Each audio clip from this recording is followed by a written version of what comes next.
রে চলা, ভাত হয়ে গেছে, খাবি নাকি? চলে আয়, ভাত খাইতে আয়। না, তোমার ভাত তুমি খাও, আমি আর কোনোদিন ভাত খাবো না। এই করে আমার কোনো ভাত খাবো নাই। আসবি নাকি আমি আসবো? তাড়াতাড়ি ভাত খেতে আস। আমি আসবো না, তুমি যেতে দেখো, আমি আসবো না। তবে রে, তোকে দেখাচ্ছি। কি রে, খাবি না কেন? বল। তোমাকে কতদিন ধরে বলছি আমার বিয়েটা দিয়ে দিতে, তুমি তো আসো না। বিয়ে দিতে বললেই হলো, তুই কি করিস? তোকে বিয়ে দিব, তোকে কেউ কন্যা দিবে কি? বিয়ের কথা বললেই খালি করিস কি তা বলবে। সেটা আজকের সকালে চেষ্টা গরম করে দিল, আর খাবো না ভাত, বাড়ি থেকে চলে যাচ্ছে। আরে যা যা, কোন মহারাত এসেছেন তাই এটা না, কিন্তু এমনি খিদে পেলে রাতে আসবি। আরে বস, এত সুন্দর মাইয়া, এটা কোত্থেকে আসলো? যাই, ওর সাথে কিছু কথা বলে নেই। এ মাইয়া, এ শুনতে পাচ্ছ? আরে কে তুই? তুই এখানে কে? তোর কি চাই আমার সঙ্গে? আরে বস, এত সুন্দর গলা, আপনার নাম কি? সত্যি বলছো তুমি? তোমার অনেক সুন্দর গলা। হে সত্যি, 3 সত্যি 100 সত্যি বলছি, তোমার অনেক গলা সুন্দর। সত্যি কত সুন্দর, কত সুন্দর সানগ্লাস লাগিয়েছো তুমি। তোমাকে দেখে কিস করতে ইচ্ছে করে।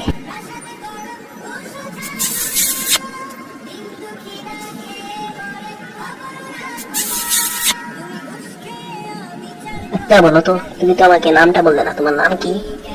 আমার নাম সুমাইয়া। তুমি কি আমাকে বিয়ে করতে চাও? তোমাকে বিয়ে করলে আমি অনেক সুখে শান্তিতে থাকবো। করবো নাকি? 100% করবো। তুমি শুধু তোমার বাবাকে নিয়ে আমার বাড়িতে বিয়ে সম্বন্ধ নিয়ে যাবে যেও। আচ্ছা ঠিক আছে আমার জান পাখি, তুমি এখানে থাকো, আমি বাড়ি থেকে আসি। আচ্ছা ঠিক আছে আমার মিষ্টি সোনা, তুমি যাও, আর বাড়ি থেকে তোমার বাবাকে নিয়ে আমার বাড়িতে সম্বন্ধ নিয়ে যাও।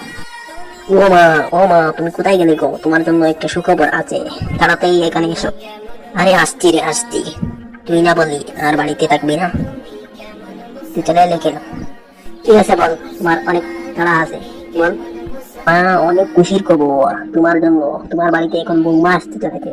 কি বলিস কি রে? বউ বউ করে তোর মাথাটাই খারাপ হয়ে গেছে। আমার কোনো মাথা খারাপ হয় নাই। তুমি শুধু কালকে বাবাকে নিয়ে মেয়ে দেখতে যে ওই পাড়ের হাসিমের মেয়েকে আমি বিয়ে করবো।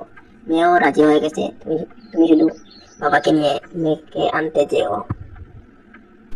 আচ্ছা ঠিক আছে, যা, তোর বাবা আসলে বলবো। কাল নাগিনী কণ্ঠশালিনী, তোর বাবা আমাকে কি দিয়েছে?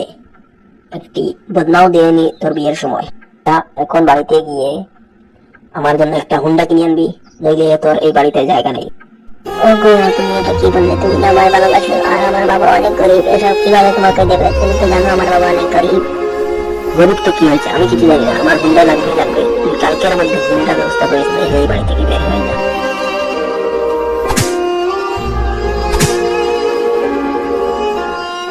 যা বলছি, এক্ষুনি বাড়ি থেকে বের হয়ে যা, হুন্ডা কিনে আন। এখন আমি কিভাবে হুন্ডা ম্যানেজ করবো? আমার বাবাও অনেক গরিব, সেও পারবে না হুন্ডা ম্যানেজ করতে। আমার বাড়িতে জায়গা দেবে না, তার চেয়ে ভালো ওই গাছে দড়ি দিয়ে মরে যায়, আর কেউ আমাকে খোঁজ নেবে না। ইন্না লিল্লাহি ওয়া ইন্না ইলাইহি রাজিউন। বিকাল 2 ঘটিকার সময় জঙ্গলে একটি মেয়েকে পাওয়া গেছে। মেয়েটির খোঁজ খবর দেওয়া হচ্ছে। আপনারা কেউ এই মেয়েটিকে যদি চিনে থাকেন, তাহলে আমাদের দেওয়া নম্বরে আপনারা যোগাযোগ করুন। তাহলে পুলিশ যে ব্যক্তিটির এই বউ তাকে খুঁজে বের করে দণ্ড দেবে। যাই, তাড়াতাড়ি পালিয়ে যাই, নইলে পুলিশ আমাকে ধরে ফেলবে। জঙ্গলে গিয়ে বাসা বেঁধে থাকবো কয়েকদিন, পুলিশ আমাকে ধরতে পারবে না। তারপরে সে পুলিশকে কয়েকটা টাকা খেয়ে দিবে। এইভাবে আমাদের সমাজে যৌতুক প্রথার জন্য কত মেয়ে তাদের জীবন এইভাবে নষ্ট করছে। আপনারা যদি আমার সঙ্গে একমত হন, তাহলে এই কেলটুর কি শাস্তি হতে চাই আপনারা কমেন্ট করে জলদি পাঠান।